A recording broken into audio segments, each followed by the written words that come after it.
Hey, what's up, everybody? This is Charles. I want to welcome you guys to another episode of the Dreamerspro Show, where we cover everything from sports, hot topics, classic debates, entertainment, and where we give you guys a fresh perspective on things and how we see them. And today we have another interesting episode that I'm sure a lot of you are going to enjoy, so make sure you go ahead and hit the like button and subscribe to the channel. Anyway, Reddick is one of the new additions of the ESPN NBA crew.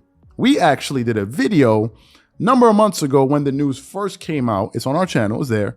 A lot of people didn't watch it. We did a video where we basically spoke about, ESPN signing him to their cast. And we were like, okay, hopefully he does a great job there. And ever since his arrival, he has had some classic moments on television.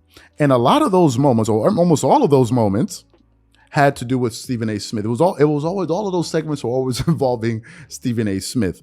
And people just love him, right? People love whenever people are able to go with Stephen A. Smith for whatever reason, maybe because they feel he's too dominant. Maybe some people are upset at the way he, treated Max Kellerman, whatever it is. People always love when somebody goes to Stephen A. Smith. Now, as y'all are fully aware, the Lakers season was a total disaster. No two ways to say it. That's it. It was a disastrous season. And all of us in the media, fans, and all of that. And one guy said, you think you're in the media? Who you think you is? Talking about you in the media. Bro, we on the media. We get decent amount of people watch us every month. We're in the media. Get over it.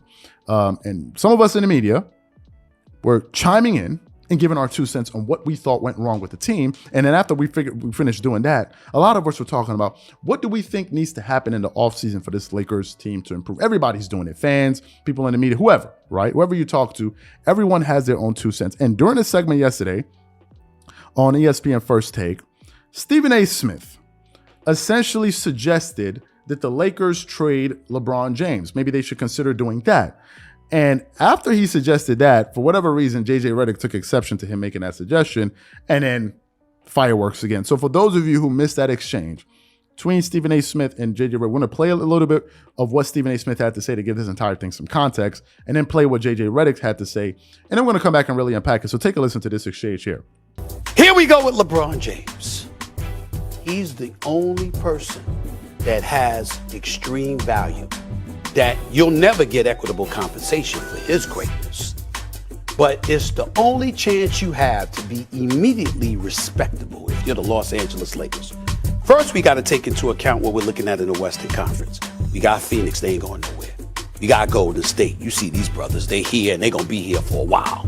We got Dallas with Luka leading the way, okay? Nico and Jason Kidd doing an outstanding job. I think they're a piece for being those legit title contenders, okay? We got that going on. Kawhi and Paul George will be back. Minnesota is on the rise. Memphis is here, okay? We got all of these things. I'm giving you 6 teams in the Western Conference, and let me not forget New Orleans.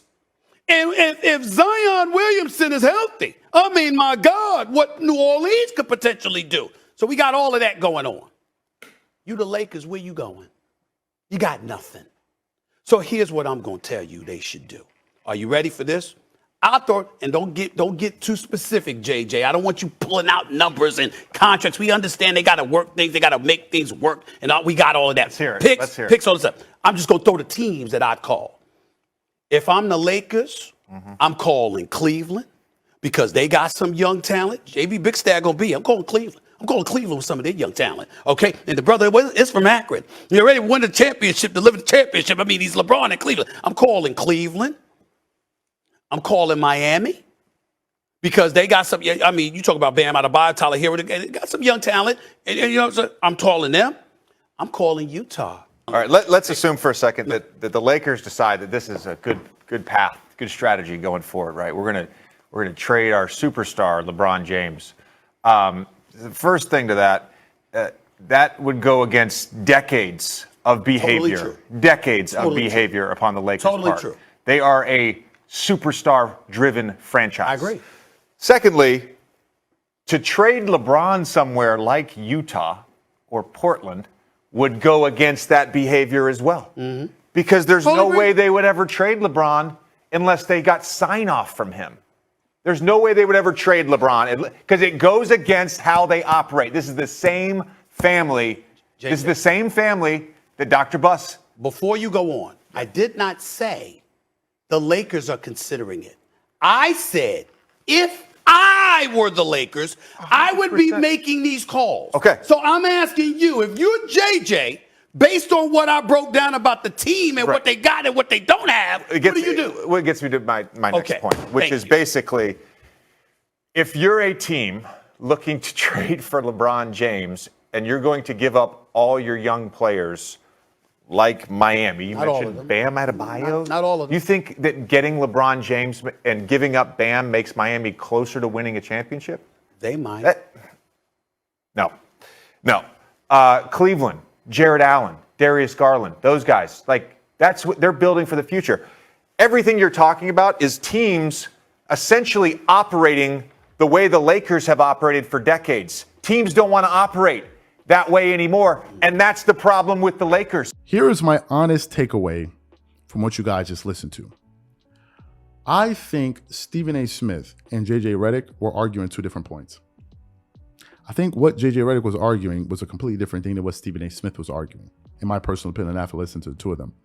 Stephen A. Smith was essentially talking about what the Lakers should consider doing if their goal is to get better next year. That was the vantage point he was coming from my understanding. Why? He spoke about the Lakers possibly considering to trade LeBron James. Why? Because LeBron James will be 38 years old next season, number one. Number two, he'll probably retire from the NBA within the next 2 or 3 years. That's number two. Number three, we can all say that he was the best player on the team, which means that he probably has the most value, even if you consider his age. So that's the reason he was speaking, from the standpoint of, should they consider trading him? Why? Why do you think he would? Why do you think Stephen A. Smith? He was saying that because he was saying maybe if you trade your best player and your biggest asset, maybe you'll get more, considering the fact LeBron is aging. It's not like as if he's talking about trading a 25-year-old LeBron James or 30-year-old LeBron. No, he's talking. You have to factor in LeBron's advanced age. That's what I believe. That's what I believe the standpoint he was talking about. It's no different than someone suggesting that they trade AD or Russell Westbrook. These are just trade scenarios. That's all it is, right? So that's it. On the part of JJ Redick, I've noticed that you may see this way, I don't know, but I've noticed that JJ Redick is a very pro player, and I understand that he's a former NBA player. And it's totally normal for him to defend NBA players like Shaq. Shaq has said, I'm a big guy. I'm a big guy, so I love to defend. I don't think there's anything strange or weird about it. Just something, something that I've noticed about him. And there's a clip floating around on the internet, and I didn't actually see it, but I just saw it this morning with JJ Redick going at, Mad Dog Russo for basically telling Draymond Green to just play, and then he's like, "What do you mean, shut up?" And so I noticed that. So I've noticed that about JJ Redick, which is pretty cool. But I think in this particular segment, I think he was just trying to be disagreeable for the sake of being disagreeable, right? Stephen A. Smith throughout the day, he's like, don't get into the machinations and the mental gymnastics of the minutia of, okay, this trade. We're not talking about that. We're just proposing ideas out here. We're not literally playing GMs on live TV, right? Because if that was the case, and if that was what they were doing, they wouldn't be doing that job. They'll probably be consulting some NBA team. These are analysts, right? So that's what Stephen A. Smith said. Like, let's not get bogged down in the nitty gritty of with this trade work and salaries. That's not what he was saying.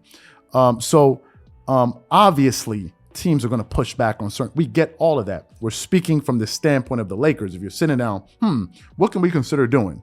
Then you can get into the thing of, okay, this guy shot that idea down X, Y, and Z. So they're not trying to be GMs, right? The second point he made is it goes against, or argument rather he made is, it goes against the nature of the Lakers. Not necessarily. The Lakers traded Shaq. They traded Shaq. Shaq had won 3 championships with them. I think it was 2 year removed, maybe a year or two removed from the NBA Finals, or maybe it might have been the season after they went to the NBA Finals. They traded Shaq because they didn't want to pay him. They traded him for Lamar Odom, Caron Butler, and some other pieces to the Miami Heat. So it's not like as if the Lakers haven't traded a big name player. Now, maybe JJ Redick was speaking from the standpoint of a Lakers superstar towards the end of his tenure or the end of his career. That's a different thing. But the Lakers trading a big name player, they did it with Shaq. So that wasn't the first time that the Lakers, have done that. I think, in my personal opinion, I think they were arguing 2 different points. if I'm being totally honest. And the part about, teams doing this and, as far as teams don't operate that way, I think it was going into a totally different direction. I think Stephen A. Smith was talking about something else. So to me, I think that they were misfiring, right? Stephen A. Smith was here, JJ Reddick was there, and obviously it's TV. You have to be disagreeable to make it work. But in this particular case, I don't see what Stephen A. Smith said was wrong. I don't see how it was disrespectful.